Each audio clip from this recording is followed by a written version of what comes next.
Paano po tayo makakapag-invite sa ating mga kakilala, kaibigan, kamag-anak, or kung sino naman na gusto nating invite sa MetaMask gamit ang ating invite link? So, ang gawin po natin, click lang po natin ang ating MetaMask account. Open lang po natin siya. Close lang po natin ito. Tapos, click lang po natin yung mine, yung dito po sa kanang baba banda. So, click mine. Tapos, scroll up lang po natin ng konti. Makikita nyo po, ito yung invite friends. So, atin pong i-click lang ito. So, ayan po, dyan natin makikita ang ating invitation code. Tulad yan, ang akin ay XN8BVY.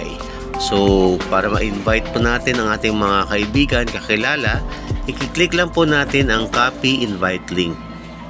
So, ayan po, na-copy na po siya. Pwede na po natin siyang ipasa or i-forward sa ating mga kakilala.